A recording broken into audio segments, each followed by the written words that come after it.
Chapter 28 to 29. You know, I'm beginning to wonder if my 232 luck actually does anything. I mean, I know I've been missing from the action for a while, delayed my arrival even further when I gave Saber a speed boost to get here to Shiro first, but I ain't looking to just drop into a high-octane battle the moment I stepped into the singularity. I can't help but laugh slightly as I stood before a very large, and very angry Gorgon, her red eyes glaring holes into my face. Hello there. Sorry about just barging in. Wasn't really planning to. Can we talk? Gorgon continues to glare. Oof. Apology not accepted. You see, my travel through the dimensional gap was successful, and together with an unconscious Gilgamesh, we dropped out of the sky and onto a large hill. The thing is, the hill was where Gorgon's lair is, and the speed of our drop held enough force for us to puncture right through the rocks, landing us inside this grotesque, almost alien-like space. Thankfully, I'm not hurt from the drop. Reinforcement, and my vitality, made sure of that. Gilgamesh is unharmed as well, her unconscious form comfortably resting atop a golden bed. Wait, did the woman summon a bed from her treasury, while unconscious? Damn. It seems Gorgon's noticed Gilgamesh as well, her furious glare increasing tenfold in intensity. But her accursed eyes still do nothing, the powerful curse she'd emitting nullified.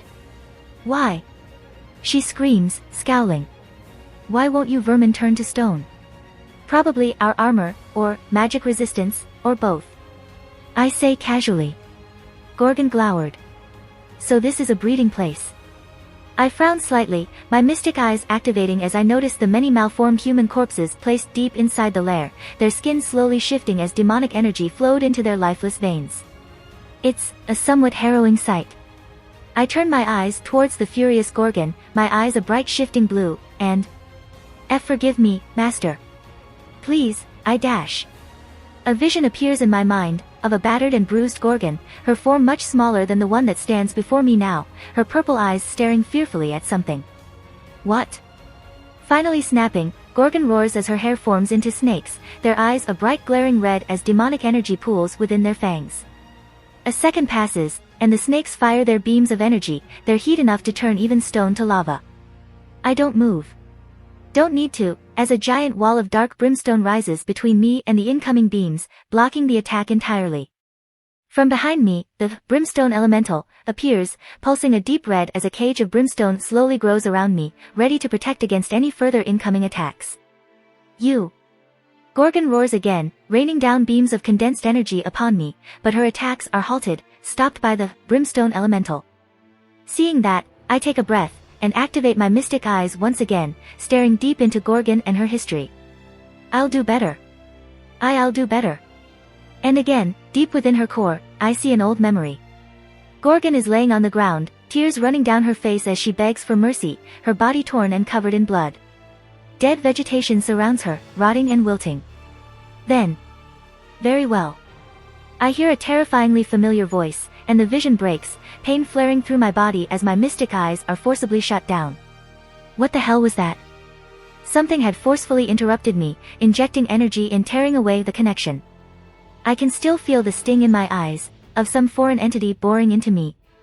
Well, I can worry about that later. Right now, Gorgon's doing her everything to kill me, and the brimstone elemental can only hold out for so long on her own. So, Voltaic Charge activates and I infuse the brimstone elemental with a burst of lightning energy. The elemental freezes for a moment before she begins to shine, the two energies assimilating as red lightning begins to surround her, dancing together with her crimson brimfy. Due to certain actions, brimstone elemental has gained the skill, Brimspark. Didn't expect for it to work that well. Wait, no, that makes sense actually. My status as a high human basically destroys any possible limitation the brimstone elemental might have had, so her assimilating that well isn't that surprising. Powered up and with a new skill, the elemental roars as she sends out a condensed blast of accursed fire and lightning. Gorgon responds with her own volley of lasers, and the two attacks clash in a tug of war. The brimstone elemental pushes forward for a moment, before Gorgon wins the tug and overwhelms the elemental's attack. Not on my watch though. My magic circuits glowing, I mold my prana into several barriers, stacking them atop each other before the incoming beam, and Gorgon watches in growing annoyance as her attack slows to a stop. I smirk as both lightning and light dances around me. I call forth my magic, creating a giant ball of hot plasma, glowing with purifying light. Its sheer heat begins to melt through the mountain stone, and the light it holds burns away the corruption, the demonic flesh that outlines the lair burning in the presence of such purity. Gorgon's annoyance swiftly turns to fear as I shout, Megiddo! And with my call, the ball of plasma slams down onto the injured Gorgon, drowning out her shrieks of pain with loud cackles of electricity. Then, the miniature star explodes, drowning the world with light as a wave of blindingly hot plasma flies out in all directions. The stone melts, the corrupted flesh wilts, and I stand there with the brimstone elemental by my side, watching the spectacle unfold. We're unaffected, of course. I'm protected by magic resistance and my beefed-up vitality, while the brimstone elemental's natural affinity with fire ensures no amount of heat will hurt her. And then there's Gilgamesh in the background, sleeping with no care atop that glamorous bed of hers. Soon, the light fades, and I can see Gorgon lying weakly within a large crater, all of her skin burnt off, her long purple hair trimmed, her golden wings nearly gone. She'd only survived from the scales hidden under her skin, ones that had barely held on against the onslaught of heat and light. Why, oh you? She growls, but it comes out weak and soft, the anger overlaid by pain. I frown. So, can we talk now?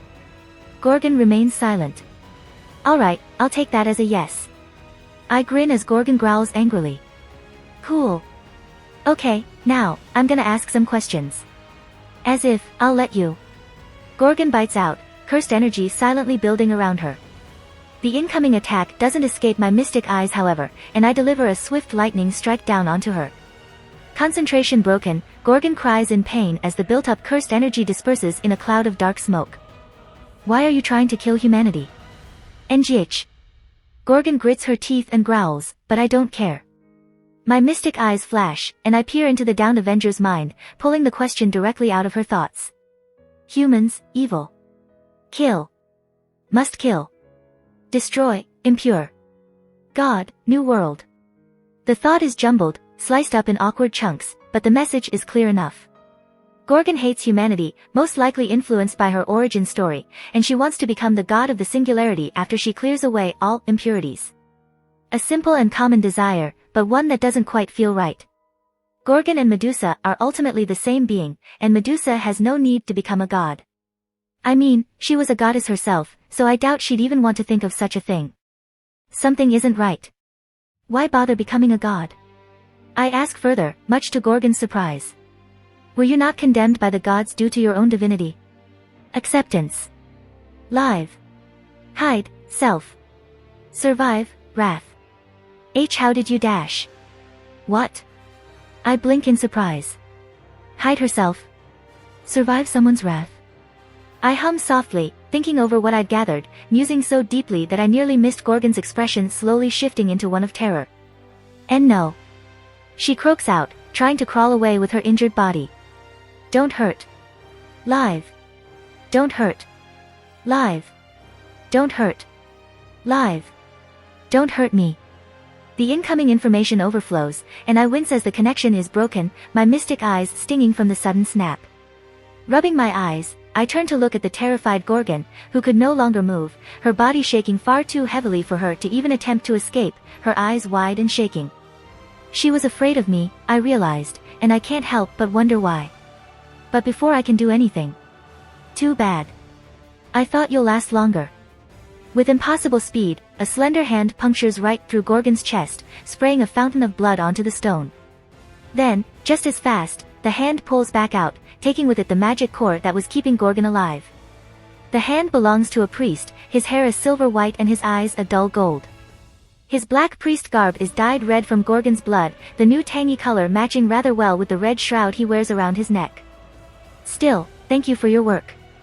He says with a smile, one that would have looked quite beautiful if not for the smudges of blood coloring a portion of his face. Gorgon lets out a harsh cough as she falls, life draining out of her with every second. Path dash, he doesn't finish as he's suddenly assaulted by a burst of holy light, one hot enough to begin heating the stone into magma. But the priest is unharmed, with only a small patch of his shroud burnt away by the heat. He looks at me and smiles. To think a girl like you holds a light so similar to the Lord's. My mystic eyes flare. Amakusa Shiro Tokusada. LV 400.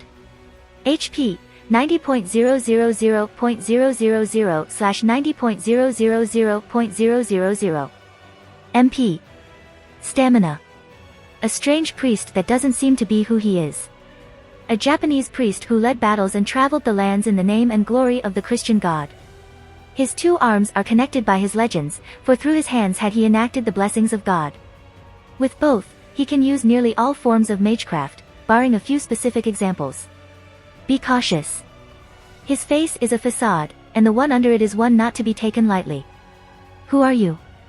I ask, bringing my staff into my hands. Servant ruler, Amakusa Shiro Tokusada. He says while smiling. His thoughts, however. I don't know.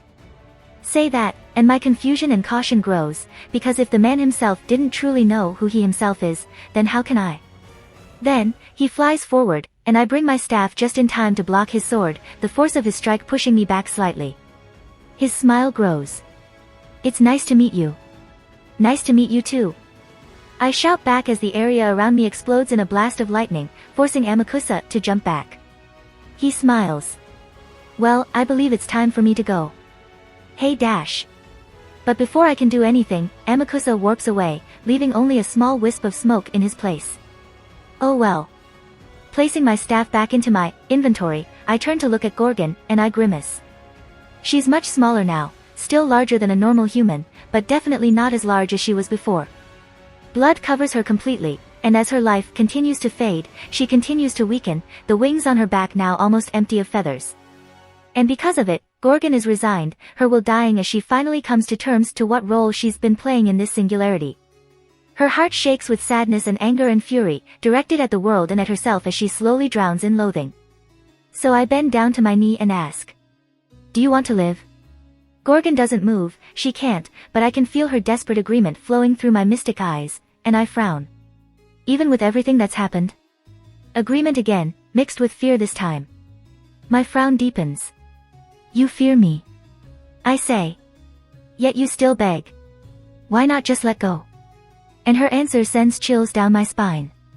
Death, bring worse. Enslavement, better. Already I can feel the questions burning in my head, but I push them away. Pondering over possibilities can come later. Alright. I sigh gently, opening my inventory. But I won't enslave you. You deserve better than that. I can feel her surprise, and her surprise grows as I bring out a pure magic core, small but brimming with magical energy, and I can't help but smile. It's actually the core I made by purifying that stitched heart I got as a drop from the large ghoul in the ghoul dungeon, along with some other magical items I bought from the obelisk, to maintain its form. Coating my hand with prana, I push the magic core into the wound Amakusa punched through, placing the core right where her previous one had been and using magical weaving to sew the core into her body. But then Gorgon begins to shake, her body trying its everything to push out the foreign object that just entered, burning her body in the process. She cries out in pain, but I continue on, guiding the magic core's energy to slowly weave together with Gorgon's. It's a slow, excruciating affair, and one Gilgamesh somehow manages to still sleep despite the cries of pain Gorgon let out. It soon ends, and I let out a breath of relief over a job well done. Gorgon's now asleep, the injuries and exhaustion finally catching her.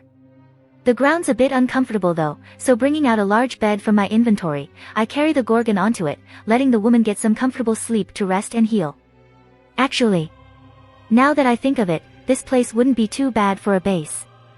I mean, we have a roof, ignoring the hole I created from my fall, and a nice vast interior, although one that's still filled with mutated corpses. With some fixing and cleaning up, it'll be a pretty good place to stay.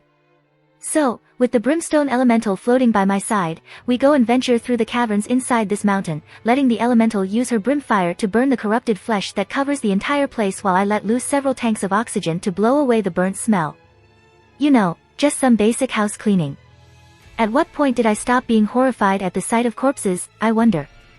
I can remember the terror I felt as I walked through that mud-soaked Fuyuki, pushing past the rising flames as I searched for signs of life. I remember the creeping feeling as I stepped over the mangled corpses of people I'd once lived alongside with. That feeling is gone now. When the number of casualties Fuyuki had was mentioned, Shiro had paled at the realization, but I felt nothing. When did I start to change, I wonder? The me of the past life is slowly fading. My already fragile memory of that faceless businesswoman I once was is breaking. Nothing is eternal, and everything will slowly change. I'll lose something and gain something else. My thoughts and feelings will change, and my memories will dull as their importance shrinks. When I look into the mirror years from now, would it still be me? In the end, it doesn't really matter. Not bad, Hanami. Gilgamesh. When did she wake up? And when did she get so close? To have cleaned this domain so thoroughly. She stops right before me, close enough to feel her breath on my cheek. I should reward you. Gil. I feel my ears heat up at the closeness. She smiles. I feel quite lively. She looks up at the sky, through the still open hole they'd created through the mountain upon their fall. I suppose I'm simply happy to be back in my time, even in a distortion such as this. Ah. That makes sense. Servants feel stronger inside their own domains, and the entirety of Mesopotamia belongs to her. Still, I can feel myself growing weak with how close she is, and Gil is clearly enjoying it, her eyes growing more and more predatory. What's wrong, Hanami?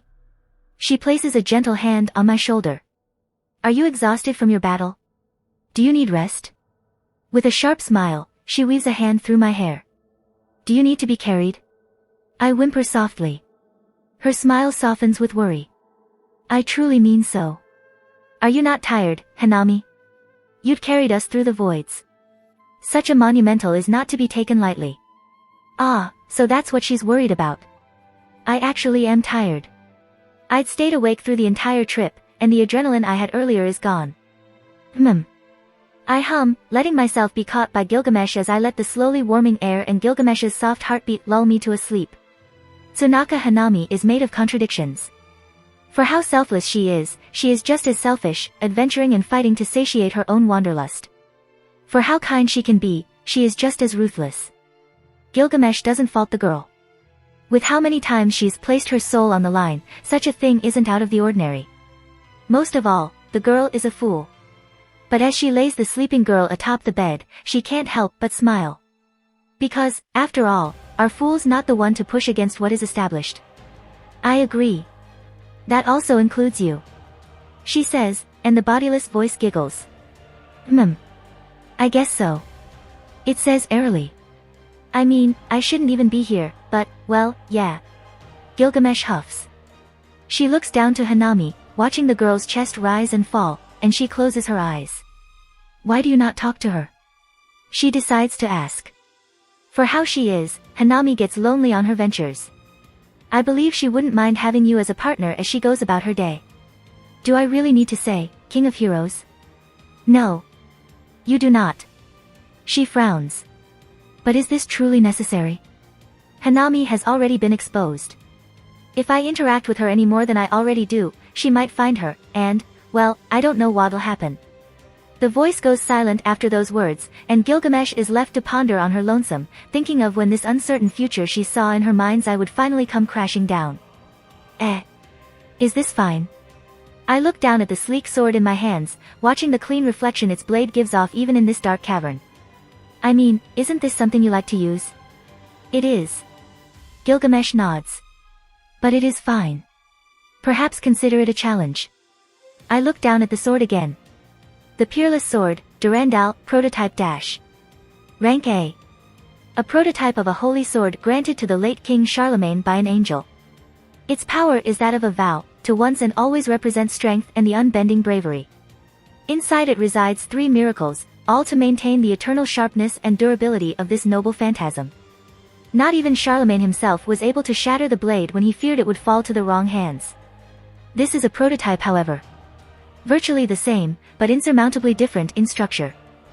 Requires 200 strength and 115 dexterity to wield. Plus 100 strength and dexterity when wielded. Plus 75 luck when wielded. When the wielder has enough MP, any swing made with this noble phantasm will be forcibly empowered to rank A. If the natural attack already exceeds rank A, then this effect is nullified. This sword cannot be broken by any means. Barring a few extraordinary exceptions. When the wielder has enough MP, any magical constructs that are struck with this noble phantasm will be forcibly shut down. Because of this noble phantasm's ability, this weapon has no durability. I look back at the woman. A challenge? Indeed. Until you've managed to create a weapon of similar power, you will hold on to it. Perhaps I'll even give you something for your efforts. Ah, so that's what she means. Okay, got it. Wait, how am I supposed to do that though? I managed to create Alsamalsera, because I was lucky and had the materials. Oh, well, maybe I'll get lucky again and get something special to make this elusive weapon for the challenge. I mean, that 232 luck of mine should probably be able to do something, right? Quest, a request from a king. Gilgamesh has issued a challenge for you. Recreate a weapon of similar strength to the prototype Durandal she has handed you, and she will reward you. Are you up to the challenge, gamer? Mission, create a weapon of similar strength to prototype Durandal. Reward, ectoplasm, x60. Extra mission, create a weapon of higher strength compared to prototype Durandal. Extra reward. Failure, disappointment, from both Gilgamesh and yourself. Yes/no. So, what do you say? Yeah, sure. I say, and Gilgamesh smiles. It's not like I have anything against doing something like this. It'll help build by stagnating, blacksmithing, skill, it'll add another weapon to my repertoire, and even if I fail, I'll just be getting disappointment. Then again, disappointment from Gilgamesh might as well mean death. The quest, a request from a king, has been accepted. Nice. So accepting a quest has a different notification now. Anyway, back to the task at hand.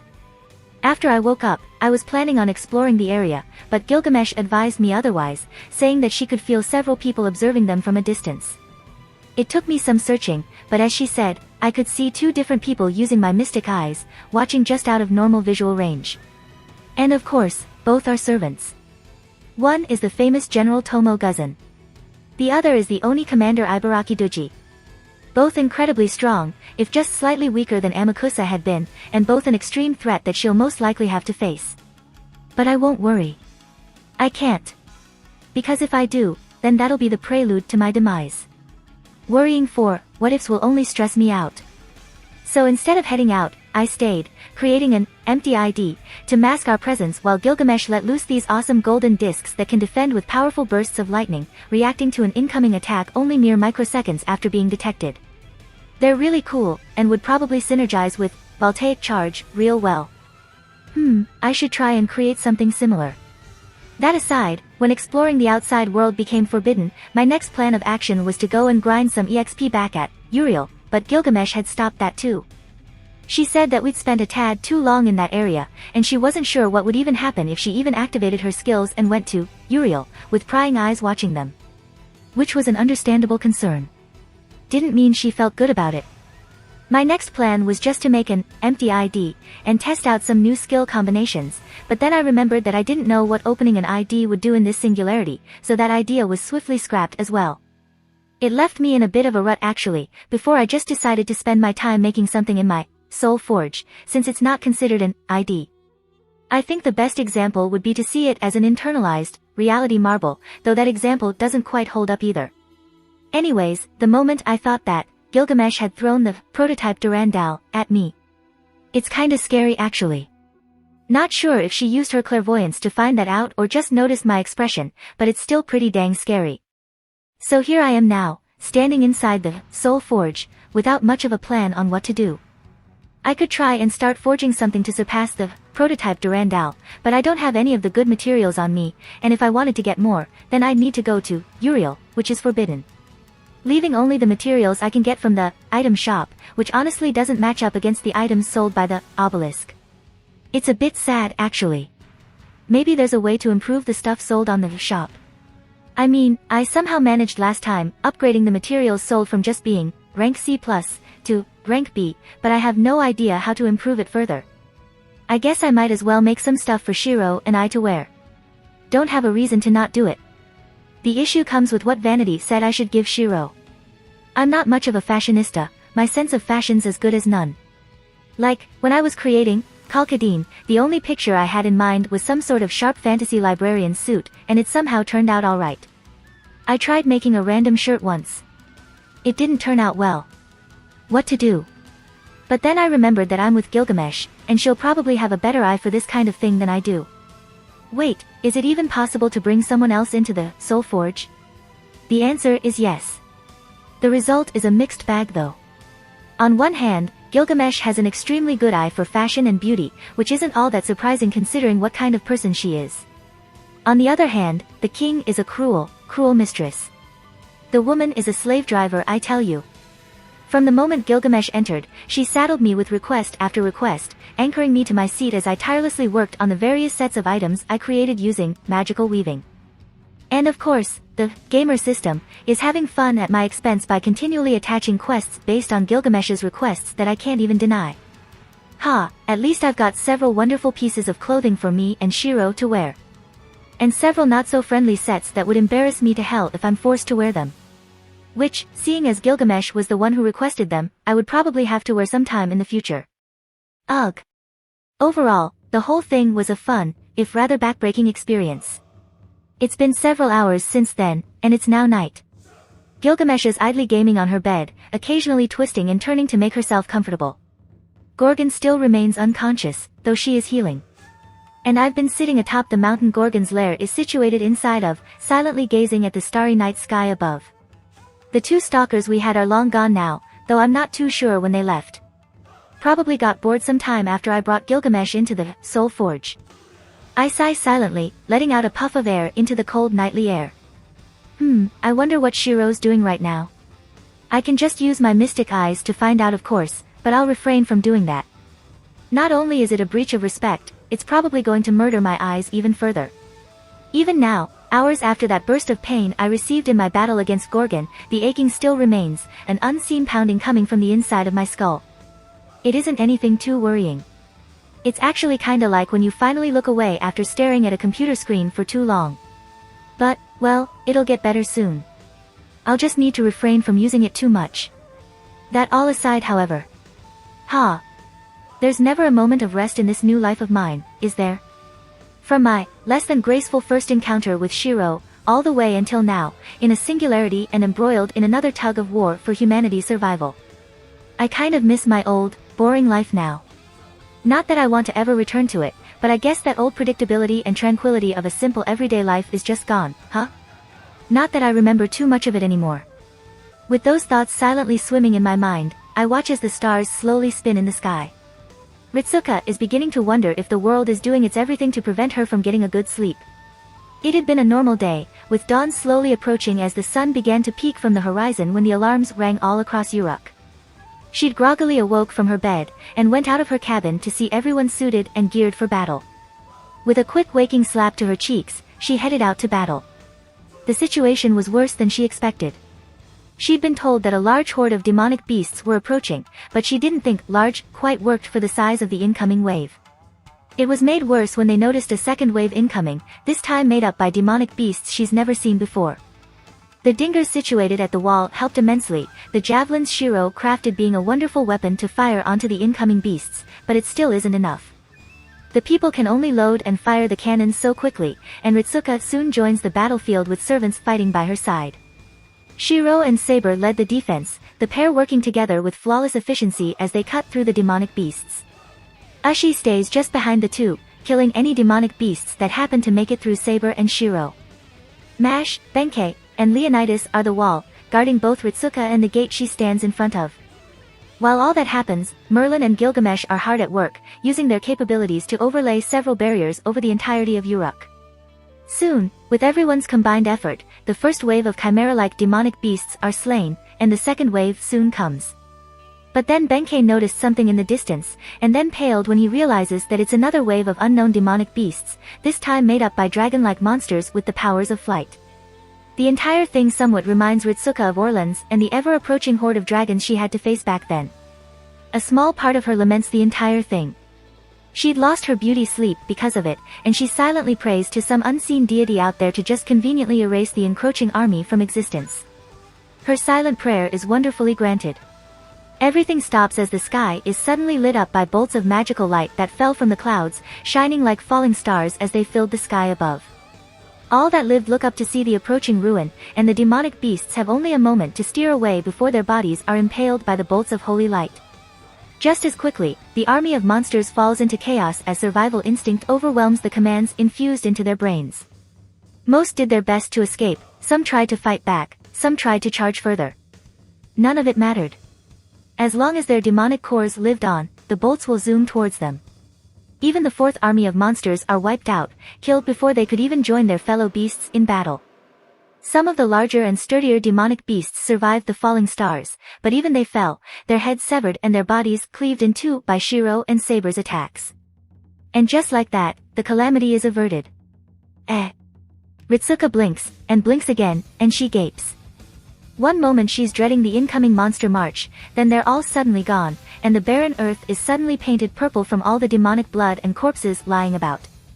Then the cloud clears, revealing a giant futuristic spaceship, and Ritsuka's jaw just falls off.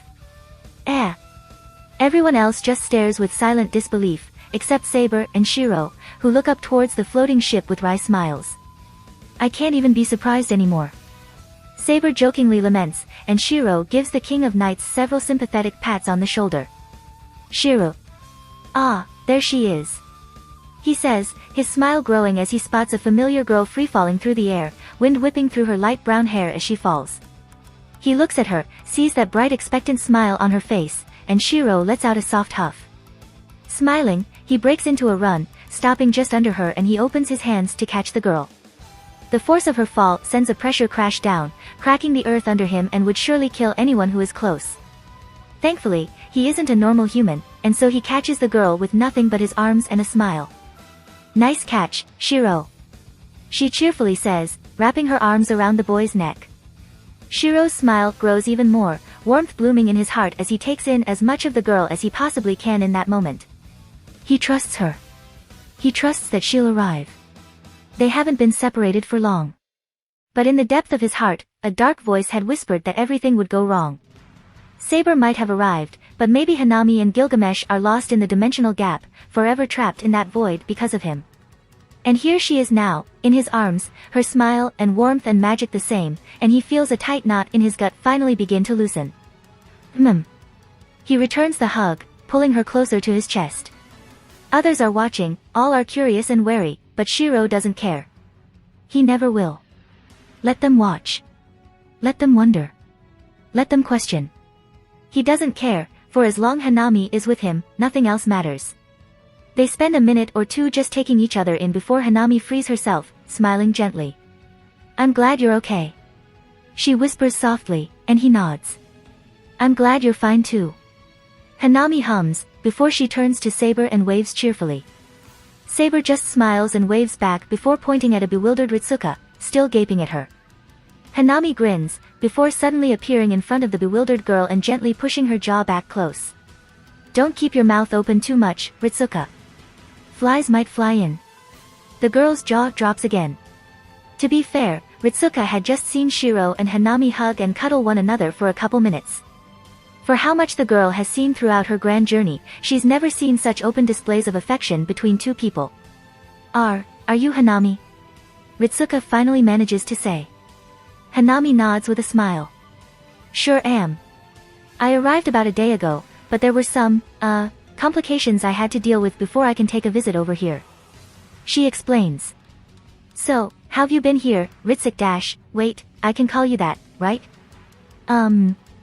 Ritsuka blinks. Yeah. Alright. So, how've you been, Ritsuka? Anything crazy happened recently? Yes. You. Ritsuka wants to say, but she holds back her tongue. For one, she doesn't know the girl, and though Saber and Shiro told her that Hanami wouldn't mind such sarcasm, she doesn't want to push it just yet, not until she gets to know the girl before her better. Taking a deep breath, she calms herself and shrugs. Not much. I've only been here for a month, so... A month? Hanami suddenly asks. Ritsuka blinks at her before giving a slow nod. A month, huh? Hanami mutters to herself, frowning thoughtfully. A month. Hanami? Ritsuka asks. It's nothing. Hanami says. Though it clearly isn't nothing, Ritsuka keeps quiet, instead pondering on her own over what the importance of a month might be. Sighing, Hanami shakes her head and smiles. Anyway, is male Gilgamesh up in the castle? Ritsuka nods, and Hanami continues. Then can we go and visit him? Kinda want to see how this singularity's Gilgamesh looks like. And so they did. A problem quickly arose the moment the two forms of Gilgamesh met. Both want to be called Gilgamesh. Both want to sit on the throne. Both are intent on pampering Hanami. Why? No one is sure. Not even Hanami herself is sure, though she did enjoy how the two kings are treating her. She's not sure why the male Gilgamesh took to her so quickly, but she didn't really mind. Then, offhandedly, Hanami mentions that one of them can just be called Gil. It sounds innocent enough, and everyone else agrees. But that comment brings forth another competition between the two, now trying to fight to see who gets to be called who. Literal sparks seem to bounce between the two as golden portals shimmer behind their back, connected to their own versions of their infinite treasury. Everyone wisely makes their distance. Except Hanami, that is, who remains in place, watching the rivalry brew with no small amount of amusement. However, as funny as this entire thing is, she's hungry, she's dizzy, and she dearly wants to catch up on what Shiro's been doing throughout the time he spent here. So, with the finality of a potential king, Hanami brings down her court and states her decision. Female Gilgamesh will be called Gil, and caster Gilgamesh will just stay Gilgamesh. No objections allowed. Gil looks oddly smug about the results, while Gilgamesh visibly droops, sulking even. Though he quickly gifts the beautiful man several slices of soft cake she baked several days ago as compensation. And now Gil is sulking at her. What do you want, woman? But with that debate out of the way, the group makes their way to the castle's public hall to eat some breakfast. There, Hanami brings out several breakfast bento boxes from somewhere, and they all proceed to feast on the food they've been presented with, chatting and sharing stories as they eat. Ritsuka tried asking Shiro where those boxes came from, and all he could do was shrug. Hanami's just like that, he says, smiling wryly. You'll just have to get used to it. The most interesting thing Ritsuka finds, aside from noticing Gil in the corner playing with what looks to be a portable game console, is Hanami describing her experience as she traveled through the void between worlds, or the dimensional gap, as she calls it. It's like going through a tunnel made of reflective glass. She explains, stabbing her fork into a slice of roasted chicken. You look out, and you see millions of shards that shine, filled with countless worlds, kinda like stars in the night sky. And as you're moving, you feel like there's something pulling you through, like some invisible being is trying to push you out of the void as fast as possible. And she chews on the chicken slice in her mouth and swallows. And it's a humbling feeling, because you look out and you realize that you alone are nothing compared to the countless number of people out there in those diverse worlds. She then smiles. Not that you'll be able to see it all. What do you mean? Saber asks. Well, if you don't just die immediately, which is normally impossible, you'll fall unconscious from the unending stream of illegible information that bursts into your brain. Luckily she stops for a moment, and closes her eyes. Then, something in the air shifts, and she opens her eyes, their green tint replaced by a swirling blue adorned by flakes of gold. I have this. In that moment, the entire table is starstruck, taken by the sheer beauty hidden in those endless pools of blue. Even the loitering people around them stop to take a look. Hanami. Shiro breathes out slowly. Your eyes, they're different? She smiles enthusiastically. Yeah. Kinda forgot that I didn't show this to you beforehand, but my mystic eyes got a bit of an upgrade after I became a magician. At her words, Ritsuka feels a chill crawl up her spine. For how cheery and open the girl is, Hanami is a magician, and a powerful one at that. She can travel through the deadly void between worlds, wipe out hordes of monsters without much trouble, and expose her prowess without worry. And that magician, for some reason, knows of her and has taken interest in her. Anyway, she says as she stabs another slice of chicken with her fork. That's only the void. The dimensional gap is a different place entirely. The dimensional gap is a place. Mash asks, idly playing with her spoon. Yep. Hanami nods. The void doesn't really have a shape. It's more like empty space filled with shining stars. The gap on the other hand is a physical plane, like how the other side of the world is a place. Overall, the gap just looks like a long stretch of plains, with some mountains and hills here and there, but the most important thing is. Hanami trails off at the end, and her brows furrow slightly in thought. Actually, now that I think about it, it's probably not a good idea to speak his name. Most are confused, but Hanami simply smiles mysteriously. Names have power. And it's rude to talk about someone who's listening. Everyone is still confused, though Mash, bless her, frantically looks around to see who's listening.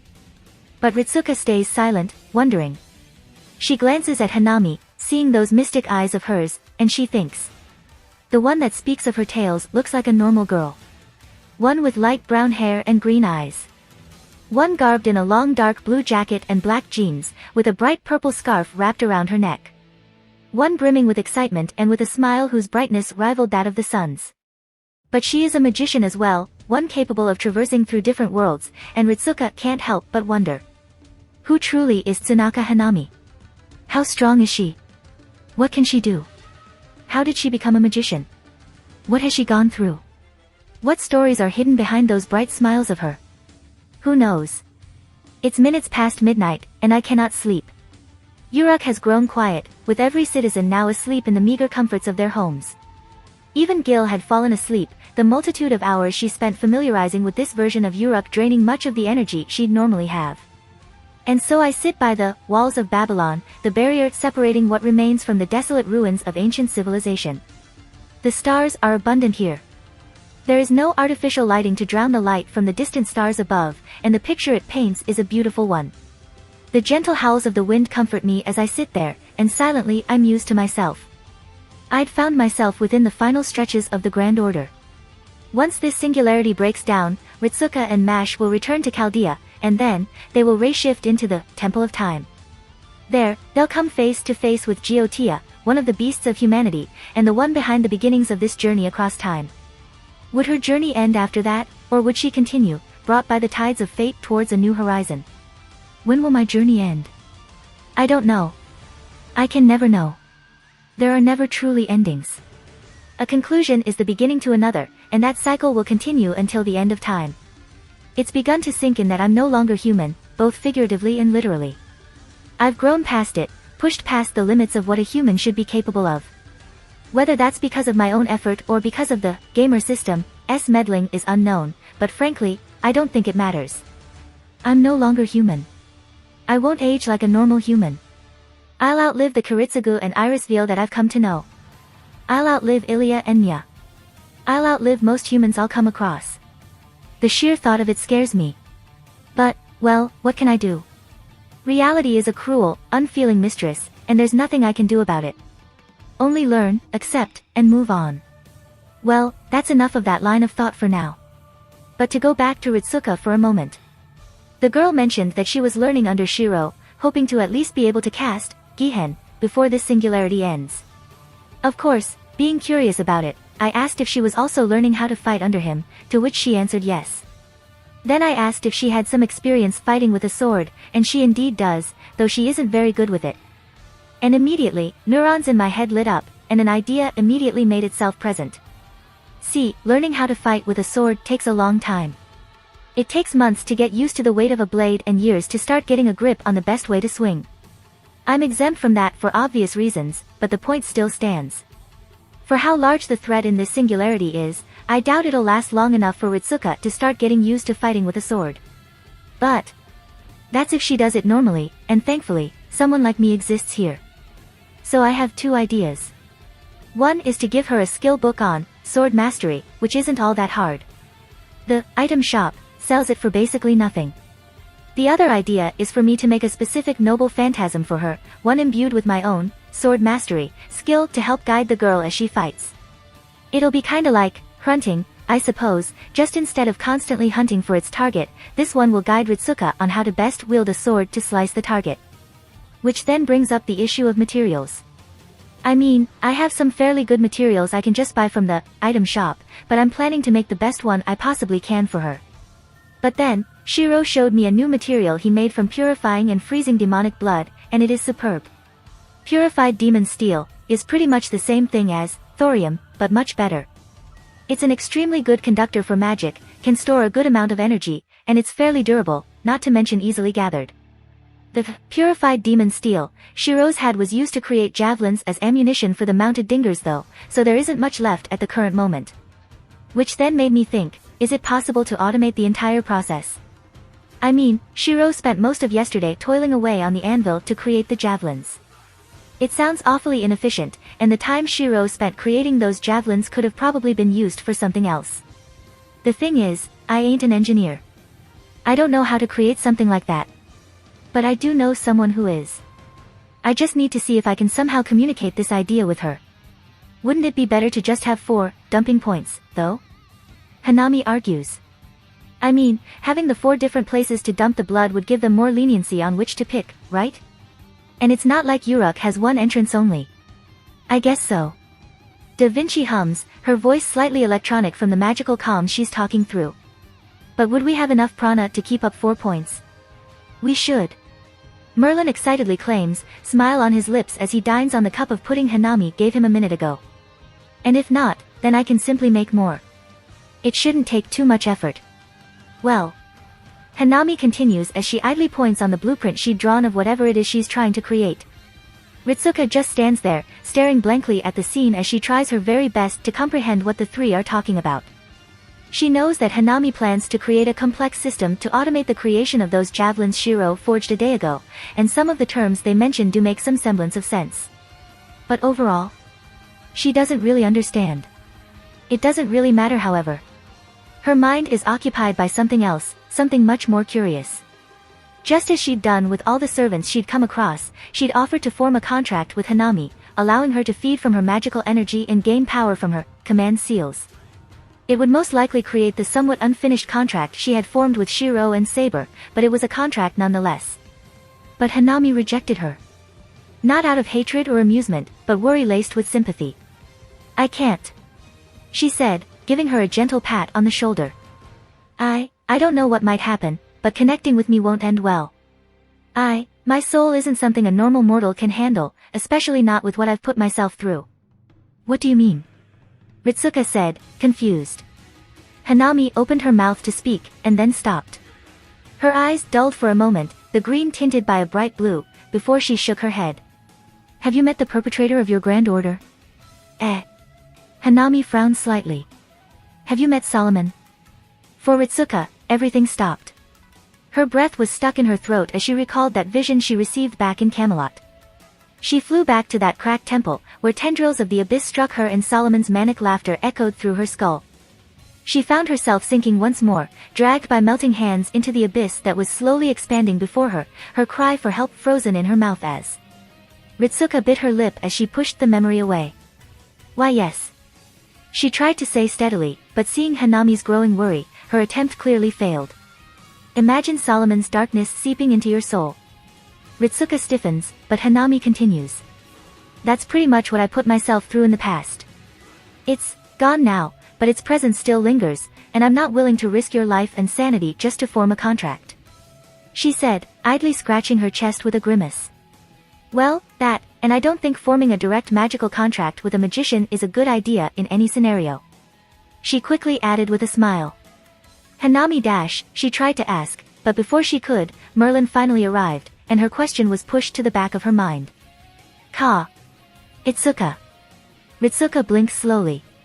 Everything feels heavy, weighed down, as if her body is submerged in a pool of honey. Her head hurts, feeling like Mash had hit her head with her shield 1,000 times over. She strains to hear the one speaking to her, but her hearing is scratchy, noises overlapping with one another. She tries to stand, but a hand gently pushes her back down and her vision finally clears. Hanami. The magician smiles. Well, at least you're conscious again. She lets out a breath of relief, slumping back against the wooden chair she's sitting on. You gave us quite the surprise there, dropping onto the dirt like that. She says with an awkward laugh, her eyes carefully staring into Ritsuka's. Anyways, are you okay? Anything feels weird? I feel like shit. She bites out, and Hanami blinks at the sudden curse. Oh, Kay. You probably feel worse than I expect. She says slowly, before bringing out a nice warm cup of something. Ritsuka eyes the thing warily, but Hanami just smiles. It's a drink to soothe some of the pain you're feeling. And don't worry about its taste. Ritsuka continues to eye the cup, but she reluctantly nods and drinks the thing. And, Hanami is right. The moment she drinks, she feels some of the headache fade. The strawberry taste the drink has helps as well. Thanks. Ritsuka says, then winces as she remembers something. Oh, and, sorry for cursing. I don't usually do that. It's fine, she smiles. You were injured and tired. Besides, it's not like cursing is doing anyone harm. Her smile then grows just a tad more teasing as she dramatically sighs. If only I recorded the moment though. Ah, what a waste. Ah, good. Ritsuka says with relief, but terror begins to build when she notices Hanami's teasing smile still remains. Wait, you really didn't record it, right? Hanami's smile grows just a tad bigger. Nope. She says, popping her words with silent amusement. Ritsuka narrows her eyes on the girl. No, really, I didn't. She quickly says. Ritsuka remains unconvinced, feeling disbelief tinged with the need to smack the girl's smirk off her face. But, to go back on track for a moment, Hanami's smile falls, replaced by a stern frown. Ritsuka, why didn't you tell anyone you were sporting a fever? Yep. She says simply. You were burning, Ritsuka. Mash told me it felt like your skin was on fire. That isn't normal. A fever. Ritsuka frowns and she digs through her memory, but she finds nothing, no signs or feelings that indicate the beginnings of a fever. Was she that delirious to completely miss the signs? Was it something else? At most, you'll need about a full day's rest. No moving, no training, nothing. She says, the smile on her face paradoxically kind and promising eternal pain if she refuses. Got it, Fujimaru Ritsuka. Yes ma'am. Hanami's smile mellows slightly. Good. I give the bedridden girl a small wave before I leave the cabin, and the smile on my face drops. Because she didn't have a fever. Well, Ritsuka was suffering a fever, but that was only one of the things she was suffering, and definitely the least harmful of them all. I don't know when, how, or what happened, but suddenly, a dark, foreign entity struck Ritsuka's core and sent her unconscious. It seems eerily similar to the darkness that was creeping inside Kiritsugu's soul when Engram Mainu tried to take the man out, but much darker, more malevolent, and more dangerous. Kiritsugu's complexion gradually got worse, but Ritsuka fell to it almost instantly. It was terrifying, to put it lightly, and definitely more terrifying for everyone else who knows Ritsuka better than I do. Of course, purifying the taint trying to kill Ritsuka wasn't so hard, I've had prior experience after all, but I didn't want anyone to see what I was about to do. So I forced them out of the cabin, reminding them that they still had tasks to do. Reluctantly, they all left, and I was now free to do what I wanted. My need of secrecy wasn't born from some feeling of shyness or caution, but from the worry that would arise, both for Ritsuka and for myself. But they were gone, and I was free to continue. So, with Morningstar activated, and stoicism, to make sure nothing goes too haywire, I reached into Ritsuka's core. And pulled. Slowly, I reached my magical energy into Ritsuka and began to pull the taint out, cutting off the webs it's built inside the girl as I went on. Pain came as the taint began attacking me, trying to cut off my influence, but I stifled the feeling down and pressed on. After about an hour of pure concentration, I finally accomplished my task. Mysterious taint. Dash. A strange dark object that was pulled out from Fujimaru Ritsuka. It seems almost alive, feeding from the mana present in the air. And there it is. I don't really know what to do with this thing.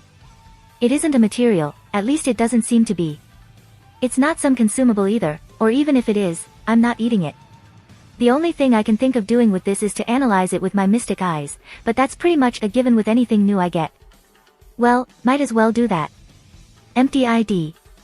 A flash lights up around me, and all signs of living beings vanish, leaving me as the only occupant in this empty world. Smiling lightly, I walk over to a nearby open space and plop down a chair and a table, both created from prana. Taking a seat, I place the mysterious taint atop the table and stare, watching as it slowly begins to consume the table, digging through the layers of prana I weave to create the solid construct. It's slow. I mutter softly. The thing eats very, very slowly, slow enough for the prana table to regenerate back to its undamaged form. And isn't that weird? When it was inside Ritsuka, it was feasting on the girl's magic supply like there was no tomorrow. Was this because it worked faster inside a living thing, or because my magical energy is just that hard to consume? Maybe I should try something else. Picking up the taint, I let the prana table shatter before replacing it with an actual wooden table. From my inventory, I bring out one of the few prototype magic cores I created and place it on the table, then placing the taint over the magic core. And, nothing. It's not doing anything. I mean, it is eating some of the magic it's generating, but it's hardly fast enough to keep up with the core's scuffed MP regen. But this was clearly going nowhere. I won't be learning anymore without much to test it on. So, taking a deep breath, prana flows into my eyes and my mystic eyes activate. Near immediately, knowledge floods my mind, but I quickly make use of the 3 thoughts my mental partition has to break down the information into digestible chunks. Except the information I'm getting is clearly fake. I narrow my eyes slightly. The flood of information is just that, a flood with the purpose to overwhelm whoever is trying to analyze it. Some of the information says this comes from Tiamat, another says it's from the Grail, some other one says it's from the remnant of Ingramenu, and then there's that weird one that says it comes from space or something. It's clearly intent on misleading her. But I refuse. My memories of my time in my old life may be spotty, but I do remember the wonders and the horrors of the internet. I remember the slew of misinformation and opinions disguised as facts that crown the virtual space. I've already adapted to this kind of tactic. I've learned how to pick through the misdirection to find the truth. This kind of thing shall not stop me. So, with the skill born from years of scouring the desolate lands of the internet, I begin to pick the flood of information apart, throwing away the ludicrous and storing away the possible. With every portion of the knowledge cleaned, a new piece of the puzzle appears, and slowly it all begins to form. From what I've gathered, this thing seems to be some sort of lamu, or a portion of it, or an old form, or whatever. Simply put, it's one of those weird black monsters that Tiamat creates. There are hundreds, maybe even thousands of these things spread all around Uruk. Then, I freeze. This thing went into Ritsuka to turn her, to transform her into a mindless doll working under Tiamat. No, not just Ritsuka. I can see so many others through the telepathic connection it has with its brethren. I can see it feeding on the life of other humans, tearing them from the inside and turning them into husks to create an army. I can see the terror of those inflicted as their life fades, and the horror on the ones watching as they watch the one they love be taken over. And they're doing this out of love. Because Tiamat loves all things. She loves all things. Everything in this world is her children. Her children. All her children. Why do they not love her? Why? Why? Why? The feelings stop abruptly, and I bite my lips to quell the simmering anger. I take a deep gulp of air, and sigh. In truth, there really isn't anything to get angry for. Tiamat is, and always will be, a mother. She loves all, even if that love has been skewed by time and rage. It was because of the ones of old that she became this way, because of their act to seal Tiamat away from her children in their irrational fear of her strength. Do they not understand her plight? Do they not care for her love? Do they not care? I wince. The feelings are growing stronger, more invasive, probing into my mind, but I continue on. I still need to find how this little one managed to get Ritsuka. There's still some things I need answers to. My mystic eyes grow brighter. Okay, so, sometime after she woke up, Ritsuka went out to practice her magecraft. She felt frustrated as she failed once more, but soothed the burning feeling when Mash gave her a warm cup of tea. Wait, it got into her through the tea. Okay, was not expecting that. How the hell did it hide through the tea? Either ways, it remained dormant for a while, mostly spreading its influence over Ritsuka's magic circuits to maximize the amount of prana it can take in, before finally activating. The rest is history. Well, that's one thing answered. Now, why is it struggling so much to consume Min Dash? Okay, my second theory is the right one. This mysterious taint is demonic by nature, so it's weak against my prana's natural affinity towards light and holy. Fuh. With all my questions answered, I close my eyes and lean back against the prana chair, gently massaging my head to nurse the headache the entire thing gave me. Well, not the entire thing. Usage of my mystic eyes doesn't hurt me too much anymore, but it was that episode and burst of emotions coming from Tiamat that truly knocked me sideways. Still, headaches are headaches, and they're the worst. Thankfully, the same drink I gave to Ritsuka came in handy, and I let out a sigh of relief as I can feel it taking its effect. It almost feels like a balm, placed onto my brain to soothe the scalding ache it's being put under. Of course, no medicine, herbal or manufactured, would be able to work this fast. This one's made from magical medicinal herbs I bought from the obelisk. I would have created one myself, maybe even get the alchemy skill while doing it, but the ingredients to create it isn't sold in the obelisk, and its source is millions of kilometers away from Dunstadia. Now, if I have some sort of healing skill, this won't even be an issue, but alas, here I am. Don't know what's up with healing skills, but they're crazy hard for me to replicate. I searched through the item shop for several hours last night and found no healing-based skills, and trying to replicate Shiro's, Avalon, wasn't doing anything either. And I know there's a reason for this. I know there's something holding my progress back, but there's just this block in my head, and the answer just gets stuck. It's, to put it very mildly, immensely frustrating. If I'm to take a guess, it's either because of one of my skills or just a fault in the gamer system I'm using. But I have no evidence for either, so they're merely wild guesses. Well, at the end of the day, what's done is done, and I still have to help Merlin and Da Vinci set up the automatic system we've planned up. Questions like that can be saved for a later date, until enough data can be gathered about this unknown issue. So, as the empty ID shatters, I store the table into my inventory and stand, letting the prana chair break into motes of magic dust before entering back into the real world. If there's one thing that confuses Mash about Hanami, it's the carefree way she goes about her days.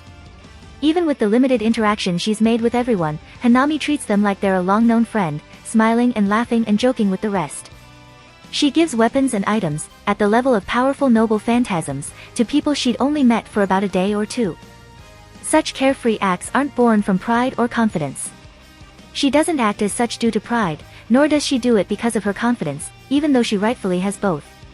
And Mash wonders. She questions. But alas, she is far too shy to speak up to her. Not from fear, though she readily admits that Hanami's casual show of strength does frighten her somewhat, but from the inadequacy she feels when compared to her. It's rather hard to put into words what Mash feels when she receives such devoted attention from Hanami, receives comforting words and jokes from someone like her. A night ago, she'd told everyone of her special mystic eyes. Eyes that were capable of looking into the past, present, and future. Eyes that were capable of reaching towards the swirl of the root, to reach the gate of truth and see, perhaps only a small glance, but nonetheless see into the origin of everything. If so, then surely Hanami knows of her, and Mash can only wonder why. Why bother with a girl like her, when her senpai is so much better? Why bother with her, when two kings are desperately seeking her attention? Why bother with her, when she clearly has so many more things to do? Why bother with her? Why bother with a girl who barely has a year to live? Why? She hears a gentle voice in the back of her mind, telling her that she has worth, that no matter who, no matter how small or different, everyone is worth something. And Mash knows it's true, she knows that. She's lived and fought against hundreds of other heroic spirits on the ground of battle. However, she still can't help but push that voice away, drowning it. She can't help but feel that she's still that girl, bleeding as the fires of Chaldea burnt through her skin. She can't help but remember that this power she holds is not hers but someone else's, remember that she's only holding the potential of Sir Galahad back. Walk with me, Mash. But then Hanami suddenly speaks up, and Mash snaps out of her thoughts, nearly dropping the clay cup she's nursing in her hands. Sorry. Walk with me. Hanami repeats, eyes pointing towards a long road stretching towards nowhere. But, Mash begins, quickly placing down the clay cup to make sure she doesn't inevitably smash it. But you dash, we still have things to do. The magician hums for a moment, before she shrugs. Yes, I do. I should probably help Merlin in finishing the transport chain. She says and smiles. But that can wait. This is much more important. So, walk with me, Mash. Hanami says so with kindness, her smile one of gentleness, but there was a deep strength behind it, and before Mash realizes she nods. And so they go, walking on a road heading towards nowhere of interest. Hanami doesn't speak, nor does Mash, and the minutes are spent in silence. There aren't any underlying feelings, no tension to speak of, but Mash can't help but feel slightly awkward about it. Then. So, how are you feeling? Enjoyed the addition I gave? Hanami begins with a small smile, and Mash nods eagerly. She still isn't sure what it was, not even Dr. Romani could identify what the ring that Hanami gave is, but it's incredible. Her body feels lighter than it's ever been, and deploying, Lord Camelot, became much easier. Hanami's smile grows slightly. That's nice. First time I tried to create a ring, but I'm glad it works normally. She casually says, and Mash almost trips. She glances at the ring on her finger and stares in awe. This ring is the first ring Hanami has ever made. It's a beautiful little thing, colored a bright, almost velvety red and engraved with decorations and markings. It's amazing, and again, she wonders what origins Hanami has to be able to create something like this. It's a ring enchanted with natural body, and magic resistance, though both brought down to rank D. She explains. Would have liked them to be like the ones I have, but my skill in imbuing specific skills isn't all that great yet. Still, even weakened, the effects they bring should help quite a bit. Besides, I need someone to test its effects for me. I see. But why give it to me? Because if it'll help you, then why not? Hanami answers, and Mash's eyes fly to her. Did she dash? No, I didn't read your mind this time. She says with a laugh. Your face told everything I needed to know though. But, why? She decides to speak up. If this ring is the first one you've ever made, then why not give it to Shiro-san? Aren't you closer to him? Wouldn't he give a better description of what the ring does? I could. She shrugs. But, again, if it'll help you, then I might as well, right? Besides, just because we've only been together for a day or two doesn't mean I can't put my trust in you. Again, there it is, that casual admittance and acceptance, and Mash can only wonder. To put one's trust in someone else is a heavy thing, and truthfully. You shouldn't. She says, and quickly clamps her mouth shut in surprise. She didn't mean to say it. So I shouldn't trust you? She asks back, raising an eyebrow. There are plenty of suspicious people, evil people, people who I would never trust. She looks at her, her eyes seeming to glow. You are none of them. You shouldn't. She silently cries. You shouldn't. My worth is nothing compared to others. Truly. Mash blinks. Hanami almost sounds sympathetic. Your worth is nothing compared to others. She repeats. Then, in a quieter, gentler voice, she asks, is it because you feel unworthy of holding the spirit of Galahad inside your soul? Yes. She whispers out, her stomach feeling like lead. Is it because you believe you hold no strength without him? Yes. Silence descends once more, but Mash doesn't notice, too busy trying to calm the voices shouting in her head. Then, Hanami puts a gentle hand on her shoulder, smiling with understanding, and everything stops. It's a frustrating feeling, isn't it? She begins, eyes growing just a bit distant. To know that your power comes from something else, to realize that, without outside influence, you would probably be nothing. I know that feeling too. She admits, and Mash eyes snap to her. Hanami fidgets slightly, looking somewhat uncomfortable. It feels like you're cheating, having this power up because we're granted something we're truly not deserving of. And it gnaws on you, and you constantly wonder what would have happened if you didn't have this strength. Hanami-san. I'm not like everyone else. Hanami just continues, too lost in her own mind to stop. Shiro trained for years, honing his craft when no one would. Saber lived and suffered for her kingdom, shedding tears and blood for her people. Gil fought and contested against the gods, bringing a beginning to an age of humanity. Me? Hanami laughs, smiling with self-deprecation. I'm a cheap knockoff. I have power, sure. I have skills, items, weapons, knowledge, access, whatever. I have them all, but I'm nothing. I'm just a privileged kid, given things by some unseen entity and dropped into this world with no certain purpose. The things I have aren't mine. I took them. Made them my own, perhaps, but it still stands that they were never mine. Compared to everyone else, I'm nothing but a faker. Hanami stops, takes a deep breath, and lets it go. I've spent many nights just staring at the moon, wondering what I did to ever deserve this gift that allowed me to grow so unnaturally strong. And I came to the conclusion that I didn't. But. Mash quickly interjects. But you must have fought and trained to become who you are now, right? You made that given power your own. All sounds stop for a moment, and Mash stills, hoping she didn't overstep her boundaries. Then, Hanami smiles.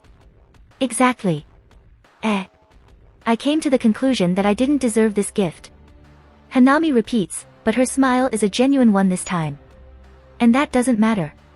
Whether I deserve this or I don't doesn't matter.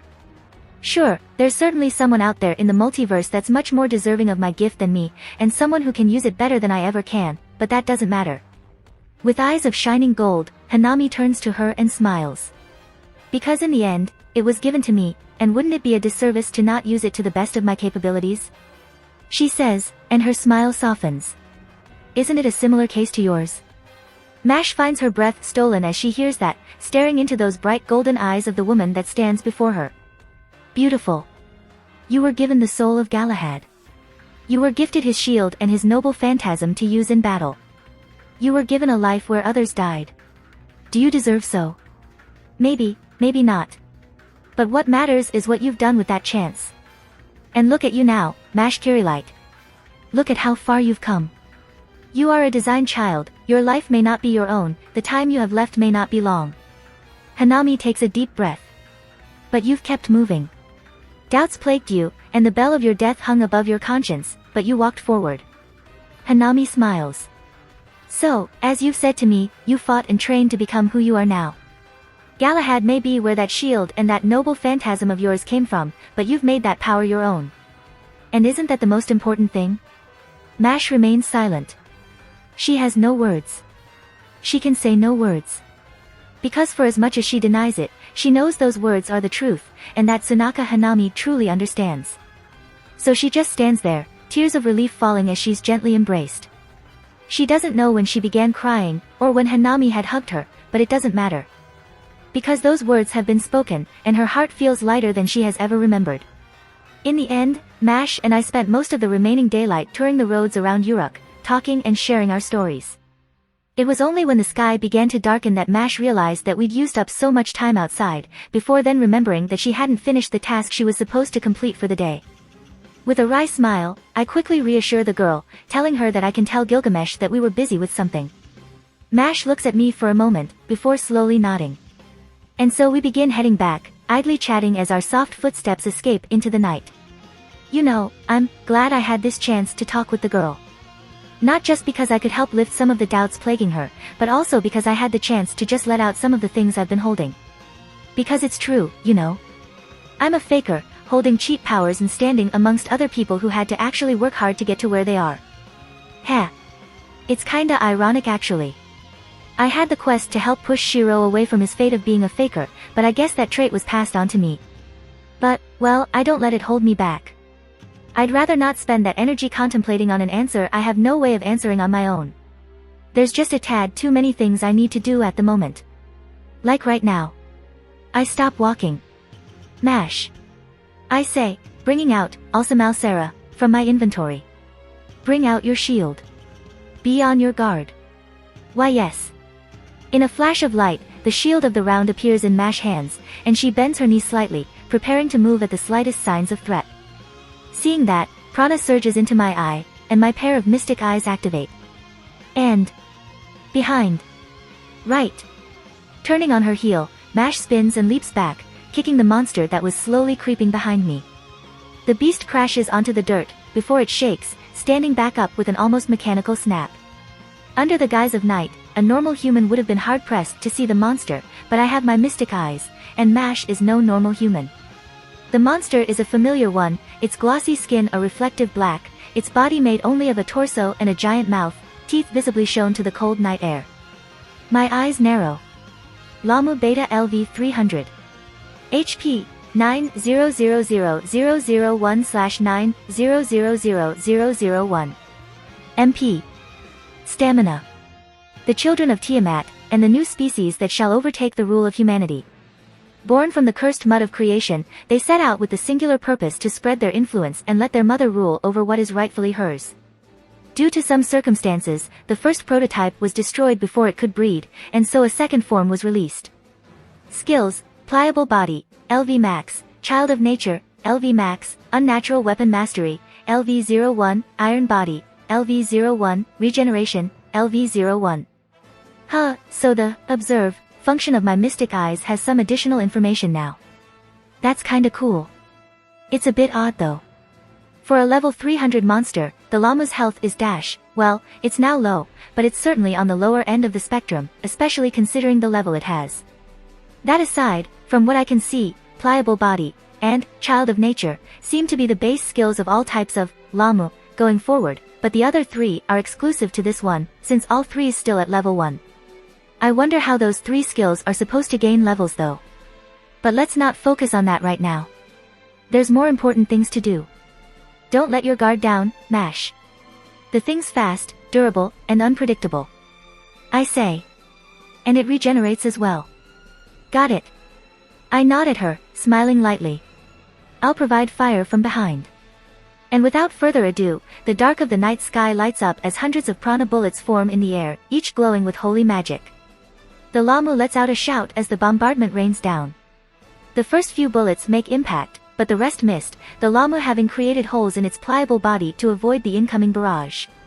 I'm slightly impressed. Slightly. Because, though it may be able to bend its body in unnatural forms to avoid attacks, it doesn't have a keen battle sense.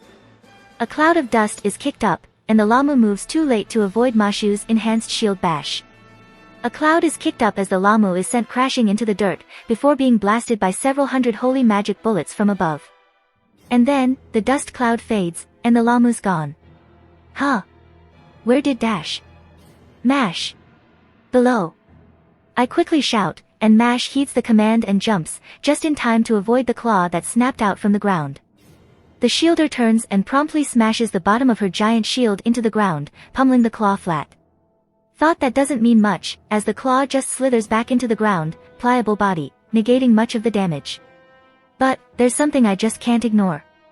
Unnatural Weapon Mastery, LV-17. How the hell did it level so fast? In just under a minute, the skill shot up by 16 levels. That's not normal. Wait Dash, is it gaining experience by fighting us? HP, 8-302-391/9-000-001. Regeneration, LV-35. Oh. Okay. Yeah, this thing just healed most of the damage we did. It needs to die. Now. Mash, buy me some time. I shout, and seeing her little nod, I stash my staff back into my inventory, switching it with a nameless rank D sword. Voltaic charge, activates, lightning bursts to life around me, and I take a deep breath. Prana fills my lungs, snapping back and forth, and I feel the burst of electricity coursing through my veins. Then, I condensed it all into my sword. The magical energy in the area spikes as my magic flows into my sword, turning it an almost blinding white as arcs of lightning snap around its blade. Mash stiffens from the sudden influx of magic, and the Lamu stills, its glossy burning from the intensity of my magic before it quickly moves to strike me down, molding its body into a thin pike to maximize speed. And maximized speed it did, moving fast enough to break through the sound barrier with only a single moment of acceleration, creating a shockwave that blasted Mash and the earth around her away. I'm sure that, had I not been prepared, I wouldn't have been able to dodge. However, that was a possibility within another universe. Letting free a misty breath, my mystic eyes flare, time seems to slow to a crawl, and my words ring out into the night sky. First form. My arm jerks forward. Thunderclap and flash dash. And I burst forward, my sword slashing right through the Lamu's torso, burning a horizontal cut using blinding hot plasma. One-fold dash. But I'm not done. Two-fold dash. Digging my foot into the ground, I spin on my heel and strike again, cutting off two of its claws. The monster shrieks, bending backward as it attempts to flee.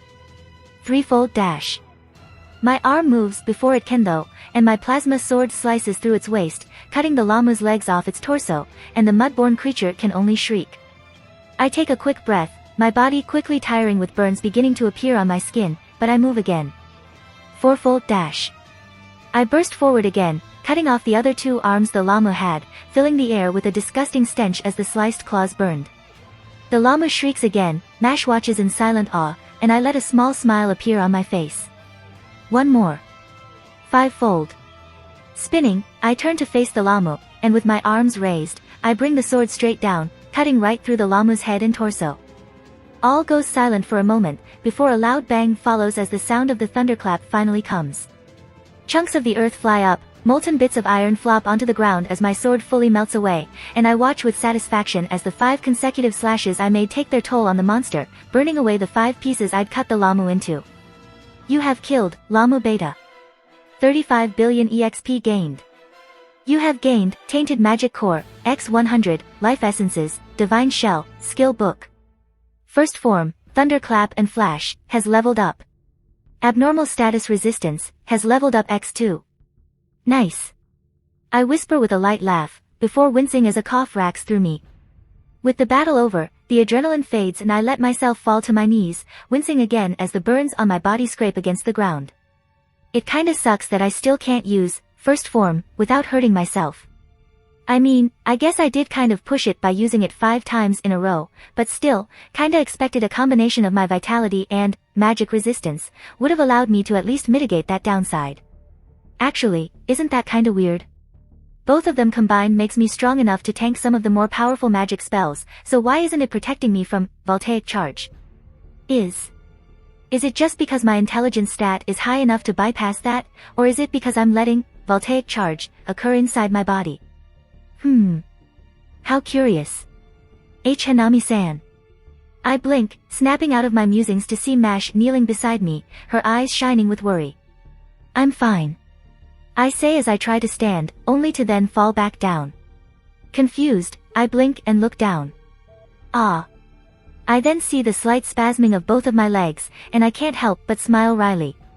Don't know how I missed the fact that both my legs are paralyzed, but yeah. Should have probably noticed earlier when my abnormal status resistance leveled up, but, well, whatever. Oh well, let's go. Mash stares for a moment.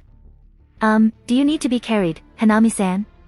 She asks, but I just smile, and her eyes go wide as I begin to float off the ground, the pull of the earth nullified by my own control over gravity. Welp, let's go back, okay? I say with an amused smile. Mash blinks a couple more times, before she finally nods. And so, with our troubles finished for the time being, we head back towards the Kingdom of Uruk.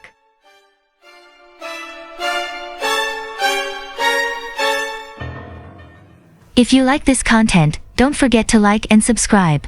See you later, bye bye.